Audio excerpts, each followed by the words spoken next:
Se observa, doctora. Gracias. Muy bien, entonces habíamos quedado el día de ayer eh, en los exámenes complementarios de estudio para las enfermedades de las glándulas salivales. Entonces, recordando un poquito lo que era el estudio general de las glándulas salivales, habíamos visto que es muy importante en el interrogatorio ver ciertas características de las lesiones, ¿no? En cuanto si su evolución es reciente, si tiene dolor, rubor, calor local o fiebre, vamos a sospechar en un problema inflamatorio que puede ser de origen infeccioso o también de origen obstructivo o ambos. Si la evolución son meses o años y generalmente es asintomático, vamos a pensar en una patología neoplásica. Ahora, la patología neoplásica puede ser también benigna o maligna. Entonces, dentro de las enfermedades no neoplásicas, vamos a ver brevemente las enfermedades congénitas, la cialoadenitis, proceso inflamatorio de las glándulas salivales, la cialoadenosis, la obstrucción canalicular, y dentro de las neoplasias vamos a ver neoplasias benignas, que afortunadamente son las más frecuentes a nivel de las glándulas salivales, y las neoplasias malignas.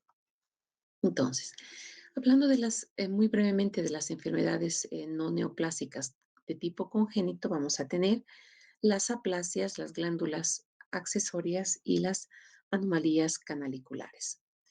Las aplasias se refieren a la ausencia ya sea de una o varias glándulas salivales, incluyendo las glándulas salivales menores, y generalmente son muy poco frecuentes y están en general asociadas con otras malformaciones. Entonces, en este caso, las aplasias se van a caracterizar clínicamente por la xerostomía. ¿Qué es la xerostomía? La xerostomía es la presencia de una sequedad o sensación de sequedad a nivel de la boca, ¿no? Debido a la ausencia de las glándulas salivales y ausencia, por lo tanto, también de la saliva, vamos a tener este síntoma principal. Si bien la serostomía es una manifestación que puede presentarse en personas mayores que tienen otras enfermedades sistémicas como la diabetes mellitus, el síndrome de Sjögren, o también incluso algunas artritis que van acompañados de serostomía y también algunas drogas. Generalmente este síntoma, cuando se trata de una aplasia de las glándulas salivales, se diagnostica a edad muy temprana. Otras enfermedades congénitas tenemos las glándulas accesorias y las glándulas aberrantes. ¿Cuál es la diferencia entre estas? Las glándulas accesorias generalmente conforman focos de tejido glandular adyacentes a la glándula principal. Ayer vimos que es frecuente encontrar una glándula accesoria que va a encontrarse por encima del conducto de Steno, que puede tener un conducto accesorio que drena en el conducto principal, o por otro lado las glándulas aberrantes, que van a ser focos de tejido glandular que aparece fuera del territorio glandular, ¿no? Generalmente en ambos casos, si es que no tienen un conducto secretorio, pueden causar una fístula salival. En este caso, esta paciente tiene una zona una presencia de un orificio fistuloso con secreción clara que aparente ser salival a nivel por encima de la clavícula, cerca del esternón. Y una vez que ha sido extirpada esta lesión, vamos a poder ver que se trata de un tejido glandular, ¿no? Aquí tenemos la ecografía también, que se ve como una lesión nodular que se encuentra por debajo del tejido celular subcutáneo, y ya una vez extirpada, las características típicas de la glándula, en este caso una glándula de secreción mixta, porque tenemos tubos mucosos y también acinos serosos. Por último, las anomalías canaliculares, que son extremadamente raras, que vamos a tener en este caso las atresias, es decir, la ausencia de los conductos excretores y también dilataciones de los conductos. Dentro de las enfermedades no pleásicas, entonces vamos a ver, dentro de las más frecuentes tenemos la cialoadenitis, ¿no? La cialoadenitis es una inflamación aguda del parénquima glandular. En general, ¿cómo se produce este proceso inflamatorio? Esta se lleva a cabo por la vía canalicular, ¿no? Generalmente va acompañado de una inflamación inicial del conducto excretor que se va a llamar cialodicitis y esto va a provocar una interrupción de la secreción salival.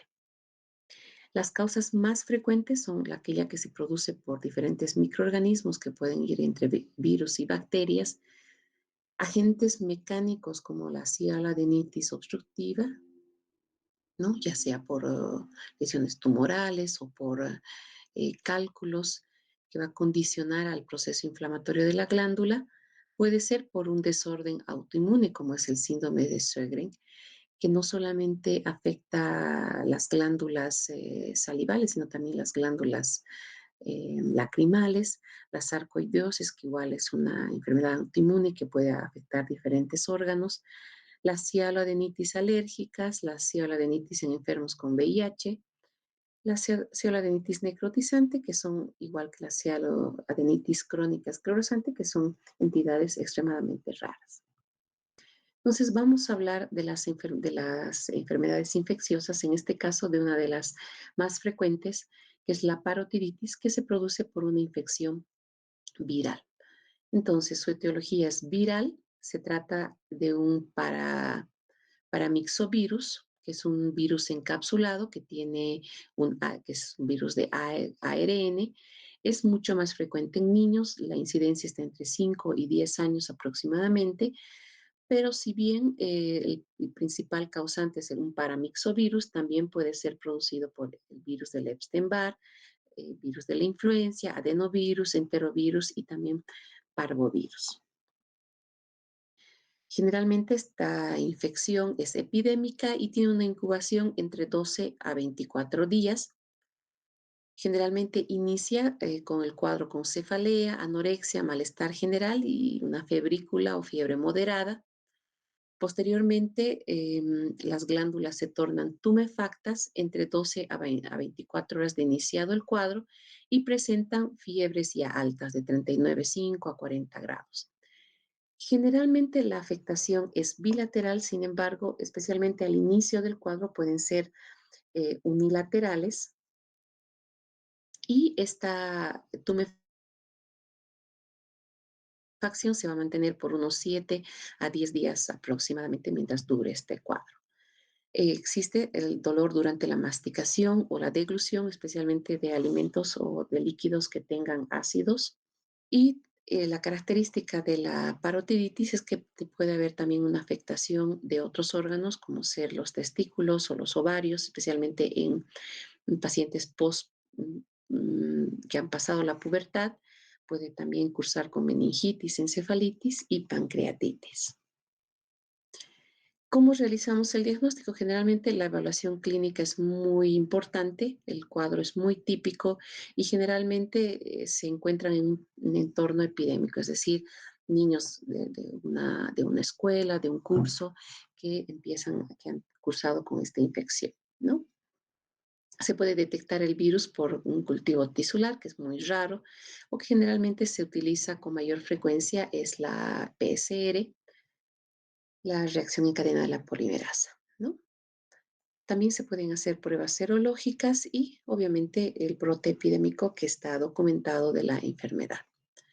En cuanto al tratamiento, fundamentalmente sintomático, vamos a solamente en base a antipiréticos, analgésicos, reposo, y el paciente debe ser aislado. Esto es sumamente importante para evitar la propagación de la enfermedad y obviamente una dieta blanda reduce el dolor causado por la masticación, incluso se puede dar una dieta licuada a estos niños.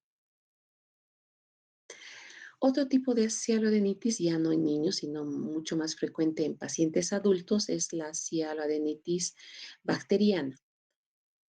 Como su nombre lo dice, tiene una etiología bacteriana y generalmente en muchos casos va a ir asociado a una litiasis, es más frecuente en adultos y generalmente es unilateral. Es de diagnóstico reciente, es decir, son lesiones de pocos días de evolución, se caracterizan por la tumefacción de la glándula, en este caso la glándula parótida, acompañado de dolor, calor local y de fiebre. Además, pueden haber adenopatías regionales y compromiso del estado general y presencia de secreción purulenta a través de los conductos secretores. En este caso, vemos que a través de la carúncula, que va a ser el punto de drenaje del conducto de esteno, presencia cuando hacemos una pequeña presión en la glándula, salida de material purulento. El diagnóstico ecográfico se caracteriza por un aumento del tamaño glandular, va a haber una alteración de la ecoestructura, puede haber zonas mucho más hipoecoicas, por esa disminución de la ecogenicidad. Hemos dicho que las glándulas salivales generalmente son más hiperecogénicas que los planos musculares que las circundan. En este caso, la glándula se va a tornar mucho más hipoecogénica y podemos observar también un agrandamiento de los ganglios linfáticos que se encuentran al interior de la glándula. Con la ecografía Doppler vamos a ver que existe una hipervascularidad generalizada en la glándula. También podemos solicitar una tomografía donde podemos ver acá, en el lado derecho, hay un aumento de la glándula y también hay una hipercaptación del contraste. Hay un aumento del tamaño también a nivel del músculo macetero y va a haber datos de miositis, de celulitis y en muchos casos también podemos encontrar la litiasis, que es una de las etiologías también de la cialoadenitis. Aquí podemos ver también cómo se ve la glándula parótida en una cialoadenitis con áreas hipoecogénicas que comprometen la totalidad de la glándula, ¿no? Aquí podemos observar también el aumento de la glándula en, en una tomografía, con un aumento también del tejido celular subcutáneo, datos inflamatorios a nivel de la piel, del músculo macetero, etc. Aquí podemos ver un cálculo también, aparentemente, que se encuentra a nivel de la glándula. El tratamiento es definitivamente sintomático y se debe iniciar antibióticos. Son antibióticos que son sensibles, como es la ampicilina subactam, la ciprofloxacina y también si necesitamos hacer un tratamiento endovenoso podemos utilizar las cefalosporinas de tercera generación. Dentro del más utilizado es la ceftriaxona. Cuando vemos que en estos casos puede haber alguna eh, colección que se encuentra a nivel de la glándula, estaría indicado el drenaje.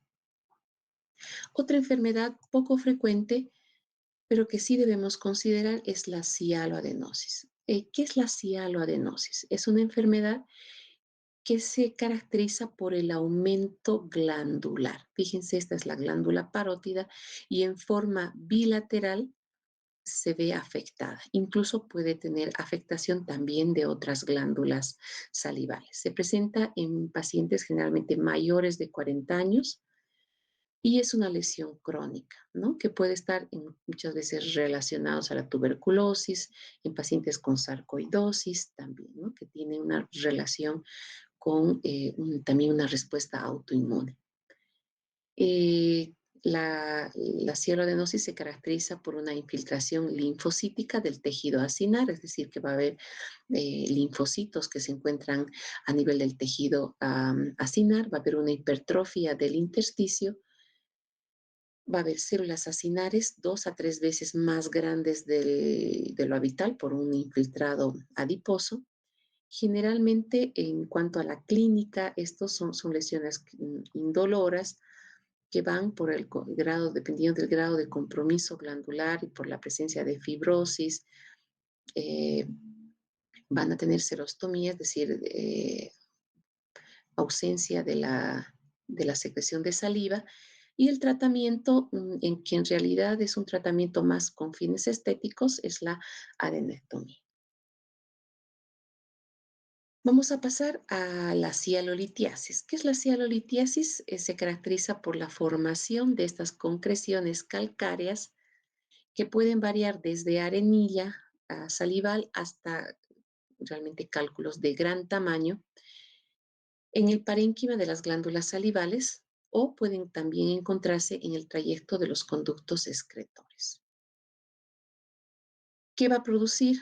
Obviamente va a producir una obstrucción aguda o crónica de los conductos excretores de las glándulas salivales. Generalmente esta enfermedad se produce con mayor frecuencia o estos litos se encuentran con mayor frecuencia en el conducto de Wharton. Si se acuerdan el día de ayer cuando hablábamos de la anatomía, el conducto de Wharton tiene una dirección ascendente y además tiene una forma tortuosa. Por lo tanto, que esta configuración va a favorecer a que se formen cálculos a nivel de este conducto. En segundo lugar, es el conducto de Stensen o de Steno, es lo mismo, y vamos a ver que la obstrucción es en el 90% litiásica, pero también tenemos que tomar en cuenta que en un 10% puede deberse, como hablábamos anteriormente, por procesos inflamatorios del mismo conducto, una cialodicitis, o presencia de tumores, o también por presencia de traumatismos. Acá podemos ver que el 83 al 92% de la cialolitiasis se encuentran en la glándula submaxilar. Y creo que esta diapositiva también les mostré el día de ayer. Podemos ver aquí la glándula submaxilar y su conducto excretor y en el interior podemos ver en este caso varios cálculos. No se sabe exactamente cuál es la causa exacta, pero las características que les hablé, que es tortuoso, ascendente, también se dice que que tiene mayor contenido mucoso la saliva de la glándula submaxilar, porque sabemos que son glándulas de secreción mixta, no así la glándula parótida, que tiene una secreción fundamentalmente serosa, y también que la secreción es rica en sales y también está relacionada a las deficiencias de vitamina A y C. Su incidencia está entre los 40 y los 70 años aproximadamente y la relación de hombre-mujer es de 2 a 1. En la clínica, ¿qué podemos encontrar? Generalmente se caracteriza por dolor que es temporal, es decir, a esto se llama cólico salival, es un dolor intenso a nivel de la glándula que se autolimita después de unas horas, es decir, que pasa y después de unos días, horas, vuelve a presentar este cólico salival. Vamos a ver, por ejemplo, como la causa más frecuente, o sea, la frecuencia mayor de la aparición de estos cálculos es a nivel de la glándula submaxilar. Vamos a ver que puede ir acompañado de un volumen rápido en el suelo de la boca o en la mejilla. Y obviamente puede estar acompañado por una sobreinfección de la glándula produciendo una cialodenitis. ¿Qué puede pasar? Muchas veces esta obstrucción es crónica y va a producir una cialodenitis crónica litiásica, con lo que va a haber un proceso de fibrosis a nivel de la glándula y por lo tanto va a haber una exclusión glandular, es decir, que va a dejar de funcionar esta glándula, ¿no? También puede ir hacia una cialodenitis aguda supurativa cuando hay un proceso infeccioso agudo con la secreción de material purulento a través del conducto. El examen físico se debe hacer una palpación bimanual a nivel del piso de la boca y también de la región em, digástrica o del triángulo digástrico para poder palpar la presencia de estos litos, que generalmente se encuentran en el trayecto del conducto de la glándula submaxilar, el conducto de Wharton. ¿Cómo vamos a diagnosticarlo? A veces es simplemente con una radiografía panorámica, podemos ver acá el lito o también podemos hacer una ecografía que nos va a poder mostrar el lito con una sombra acústica posterior muy parecido a lo que vemos en los cálculos biliares. Entonces, el tratamiento consiste en la extracción, es decir, vamos a hacer una incisión. Vamos a ver, en este caso es un cálculo que se encuentra a nivel del conducto de Wharton. Podemos ver acá una zona de abultamiento. Vamos a hacer una incisión a nivel del conducto excretor y vamos a retirar el cálculo. Podemos ver ahí que está saliendo una disección leve, el cálculo, ¿no? Es un cálculo grande que se encuentra en el surco alveolo lingual. Esta extracción debe ser seguida de una marsupialización, es decir, se hace una sutura alrededor de la incisión y en algunos casos, cuando ya existe fibrosis o exclusión glandular, se puede hacer una adenectomía, ¿no? Ahí tenemos el cálculo ya extirpado, retirado. Muy bien, vamos a pasar entonces a las enfermedades neoplásicas, es decir, a las enfermedades tumorales que se asientan en las glándulas salivales. Los tumores de las glándulas salivales son poco frecuentes y revisten un desafío diagnóstico debido a la gran variedad histológica y a la rareza de muchos de ellos. Entonces, si podemos ver acá, la incidencia de las lesiones neoplásicas de las glándulas salivales corresponden solo al 4% de los tumores que se presentan en la cabeza y el cuello. De estas lesiones neoplásicas de las glándulas maxilares, el 85% corresponden a la glándula parótida. Entonces, generalmente la mayoría de las lesiones tumorales van a originarse o se van a encontrar a nivel de la glándula parótida. ¿Ya? Y podemos ver aquí cuál es la incidencia de estas lesiones neoplásicas. Tenemos que el 85% de estas lesiones son benignas, son tumores benignos, y solo el 15% son malignos. El otro 15% van a encontrarse a nivel de la glándula submaxilar, la glándula sublingual y también a nivel de la glándula, de las glándulas salivales menores, es decir, que estos van a corresponder al otro 15%. Pero veamos algo interesante en cuanto a la distribución de las lesiones benignas en relación con las lesiones malignas. Si bien en la glándula parótida la mayoría era lesiones benignas, en las glándulas submaxilar y las glándulas sublinguales casi el 50% llegan a ser benignos y el 50% malignos.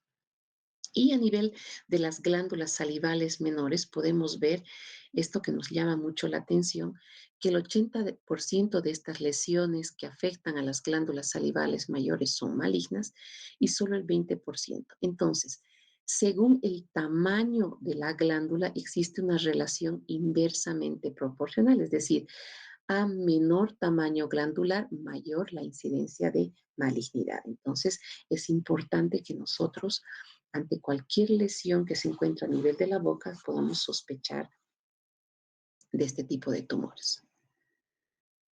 Y no debemos olvidarnos que también existen ganglios a nivel de la glándula parótida. Entonces, a veces las tumoraciones que se encuentran dentro de la glándula son lesiones metastásicas de otras regiones que van a ir a drenar o tener un drenaje linfático que va hacia los ganglios linfáticos que están dentro de las glándulas salivales.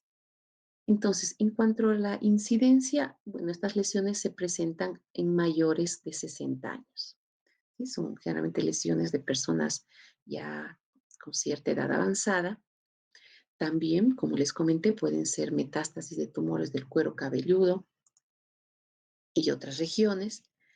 En cuanto a la etiología, existen diferentes factores de riesgo y también se ha relacionado a infecciones por el Epstein-Barr, el consumo de tabaco, irradiación de la cabeza y el cuello, en personas que trabajan con la madera por la aspiración de la serrín, y diferentes tipos de mutaciones que sí se transmiten genéticamente y se transmiten de padres a hijos, ¿no? Familiarmente. Entonces, los tumores de la glándula, de las glándulas salivales que vamos a ver a continuación son dentro de los tumores benignos, cuáles son los más frecuentes. Entonces, vamos a ver el adenoma preomorfo y el cistoadenolinfoma o tumor de Ward. ¿Ya? Entonces, vamos a dedicarnos a estos dos tumores que son con mayor frecuencia. En cuanto a los tumores malignos, sí, realmente existe una gran variedad de ellos. Estos se pueden dividir en dos grandes grupos, los que son de bajo grado y de alto grado. ¿no? Entonces, vamos a ver dentro de los tumores malignos, fundamentalmente estos dos, el carcinoma mucoepidermoide y el carcinoma adenoideo quístico, que son las presentaciones, este es de bajo grado, que son las presentaciones más frecuentes de lesiones malignas a nivel de las glándulas salivales. Entonces, ¿cómo podemos diferenciar estas lesiones cuando nosotros hacemos una anamnesis y el examen físico? Podemos simplemente con ciertas características que tienen estas lesiones poder diferenciar o por lo menos tener un acercamiento en cuanto a la etiología de los mismos. Entonces, ¿qué características benignas vamos a encontrar? Generalmente las lesiones benignas son únicas o unilaterales. Las lesiones benignas tienen un crecimiento lento, generalmente son asintomáticos y hasta incluso pueden crecer, tener diámetros muy grandes y ser asintomáticos, son móviles, tienen una consistencia elástica, es decir, son blandos a la palpación, no tienen infiltración de la piel o infiltración hacia órganos vecinos o hacia estructuras vecinas, como ser, por ejemplo, el nervio facial, no van acompañados de adenopatías y, con lo que les mencionaba hace un minuto, pueden tener gran tamaño sin afectación del nervio facial ni de la piel. Ahora, ¿qué características malignas podemos encontrar? Generalmente son lesiones duras, incluso pueden ser pétreas, tienen un rápido crecimiento, generalmente son invasivos, infiltran a tejidos vecinos, no tienen cápsula, presentan ulceraciones, es decir, pueden ulcerar a nivel de la piel o a nivel de la cavidad de la mucosa oral, van acompañados de adenopatías cervicales metastásicas y puede haber dolor espontáneo, incluso parálisis facial o también anestesia o paresia del nervio lingual. Al hacer la palpación, debemos hacer la palpación de la glándula y de todos los niveles ganglionares que ya hemos visto anteriormente. Entonces, hemos dicho, vamos a ver dos lesiones benignas de las glándulas salivales, que son el adenoma pleomorfo y, en segundo lugar, el tumor de Warren. El adenoma pleomorfo, su nombre viene o sea, de esta característica de su pleomorfismo. ¿A qué se refiere? Esto es un tumor constituido con diferenciación epitelial y mesenquimal. Por eso se llama que es un tumor mixto, no solamente tiene origen epitelial, sino que va a tener un origen de ambos epitelios, ¿no? Del epitelio y también del mesenquio. Va a tener gran diversidad de morfología, de ahí su nombre de pleomorfo, y vamos a poder encontrar una diferenciación mixoide, hialina, cartilaginosa, incluso vamos a poder encontrar hueso maduro a nivel de la lesión. Corresponden al 80% de los tumores de las glándulas salivales en general y afecta con mayor frecuencia a la cola del lóbulo superficial de la parótida. Alrededor del 9% aparecen en la glándula submaxilar, presentando una tumoración a nivel del triángulo digástrico. Y la ubicación intraoral, si bien tiene menor frecuencia, se van a la localización con mayor incidencia, es a nivel del paladar, ¿no? Del paladar duro. Entonces, esta lesión es mucho más frecuente en mujeres entre la tercera y década de vida, o sea, son pacientes jóvenes que tienen una evolución silente y es generalmente asintomática. Van variando sus síntomas dependiendo del sitio de presentación. Entonces podemos ver aquí, que es una lesión muy grande. Generalmente son unilaterales, como hemos visto, igual que las lesiones benignas, son móviles, tienen una superficie, a pesar de que es una lesión tumoral muy, muy grande, no vemos afectación de la piel circundante. tampoco va a haber afectación del nervio facial. Podemos ver en esta paciente, si bien la comisura labial está un poquito baja, no existe unos signos de parálisis del nervio facial. Sin embargo, como habíamos visto en la parte anatómica, la glándula parótida tiene una prolongación faríngea y muchas veces el adenoma pleomorfo puede tener una afectación de esta prolongación profunda, creciendo y ocupando una parte de la faringe, por lo que puede haber una disfagia. Y son raras la aparición de dolor o parálisis faciales. Es muy, muy raro. ¿Cómo se ven estos tumores macroscópicamente? Como podemos ver en la imagen, son lesiones redondeadas de bordes bien definidos. En las glándulas salivales mayores son encapsulados, aunque de manera incompleta. Vamos a ver por qué decimos esto, pero sí tienen evidentemente una cápsula. Y en las glándulas salivales, estos carecen de una cápsula. Entonces, ¿por qué decíamos que si bien es una cápsula puede ser incompleta? Porque si vemos acá en esta fotografía, podemos ver acá la cápsula, pero sí hay estas prolongaciones tumorales como microfocos que salen de la cápsula. Si nosotros realizamos solamente una exéresis del tumor, es decir, retiramos el tumor más la cápsula, existe el riesgo de dejar estos focos de tejido tumoral que puedan ser responsables, como, fíjense, ahí pueden haber prolongaciones a través de la cápsula y van a ser responsables de una recidiva tumoral. Al corte tienen una superficie homogénea, tienen una coloración blanquecino-amarillenta con áreas translúcidas que corresponden a zonas de diferenciación condromixoide, parece realmente cartílago, y pueden encontrarse áreas necróticas hemorrágicas, generalmente secundarias, como podemos ver a este nivel, secundarias a punciones previas.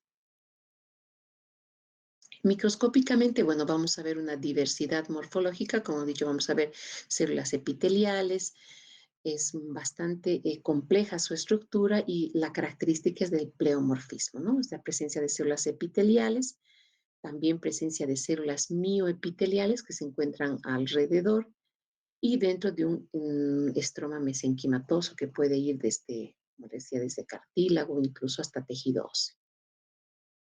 La punción por aguja fina sí nos permite hacer un diagnóstico en el 80% de los casos y vamos a obtener abundantes células epiteliales que se entremezclan con cúmulos laxos de células mesenquimales de una sustancia con un fondo fibrilar mucomixamatosa. Entonces acá podemos observar esas características del adenoma pleomorfo que nos van a ayudar en el diagnóstico en el 80% de los casos.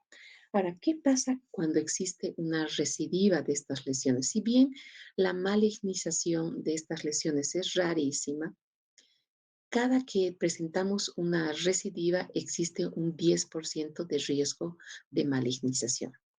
Y vamos a encontrar que la lesión maligna se denomina carcinoma hexadenoma pleomorfo.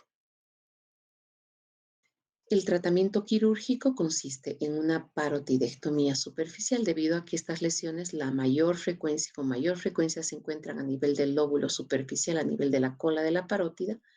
Podemos hacer una resección del lóbulo superficial con preservación del nervio facial. Si esta lesión va a afectar a la glándula submaxilar, vamos a tener que hacer una cialoadenectomía, es decir, una exéresis de toda la glándula. Y en el caso de tratarse de una glándula menor, debemos hacer una excisión local amplia de la glándula salival menor o de la lesión.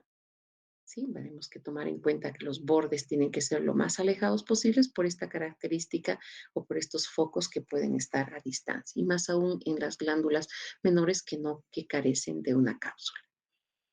En la siguiente clase vamos a ver diferentes casos clínicos y vamos a ver también la técnica quirúrgica de todos estos procedimientos. Entonces, el día de mañana vamos a completar con eso.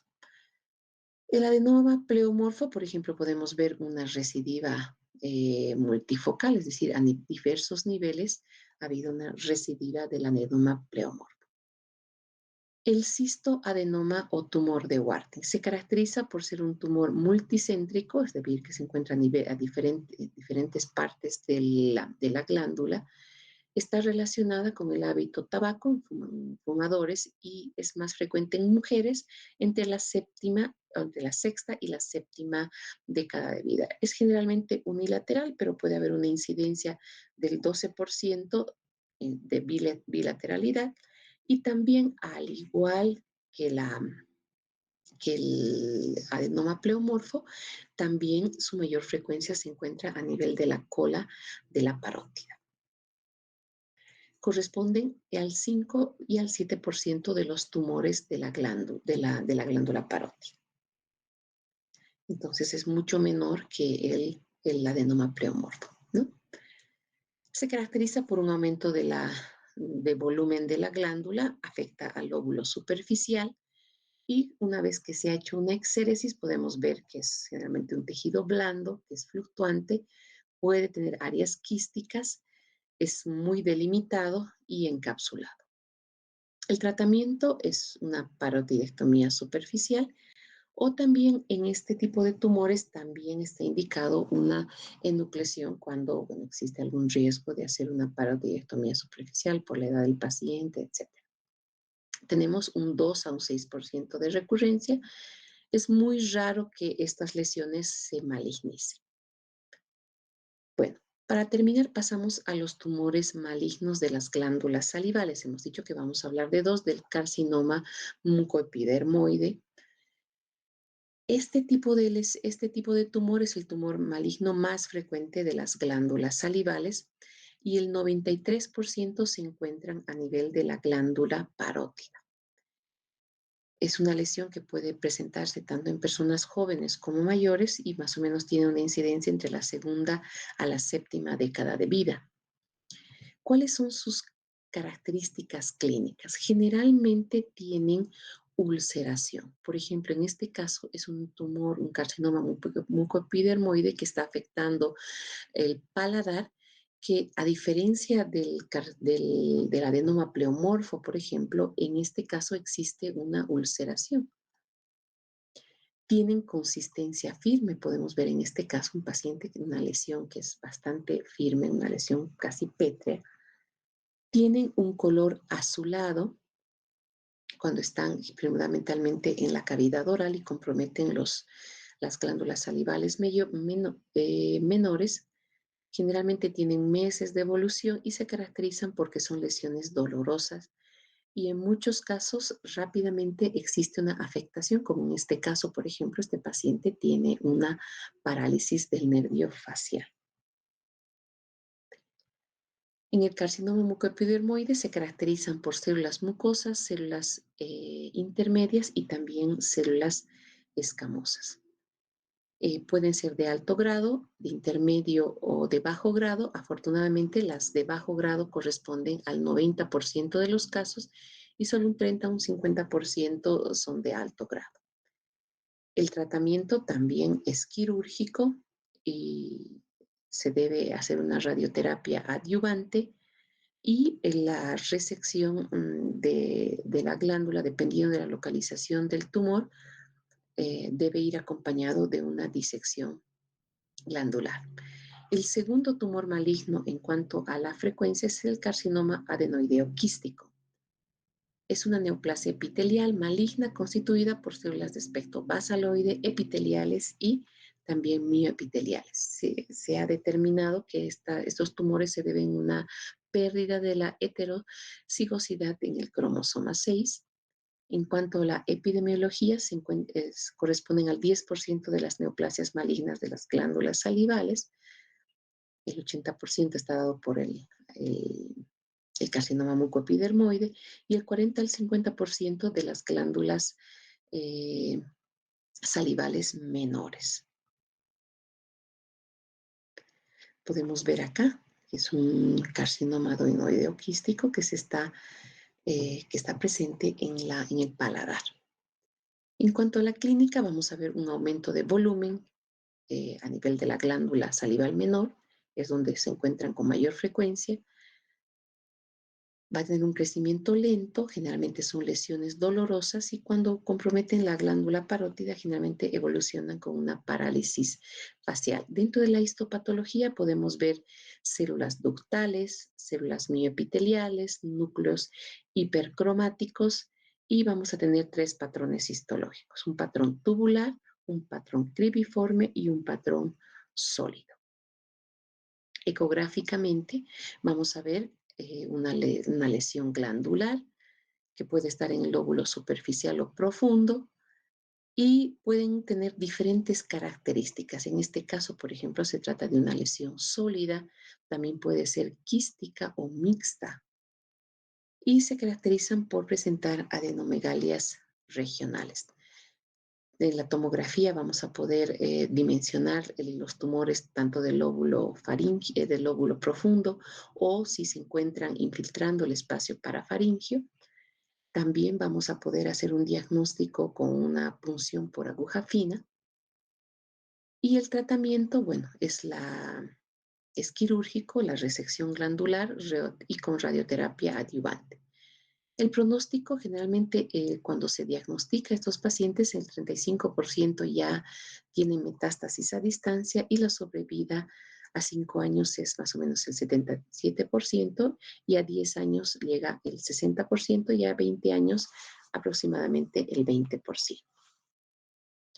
Bueno, con esto vamos a concluir la patología quirúrgica de las glándulas salivales, entonces nos quedaría el día de mañana, vamos a ver diferentes casos clínicos para afianzar nuestros conocimientos respecto al diagnóstico. Vamos a tratar de hacerlo más desde el punto de vista más práctico y vamos a ver los pasos más importantes de las técnicas quirúrgicas en cuanto a la resección de la glándula parótida, de su lóbulo superficial profundo y también de la resección de la glándula submaxilar y la glándula sublingual. Si existe alguna pregunta.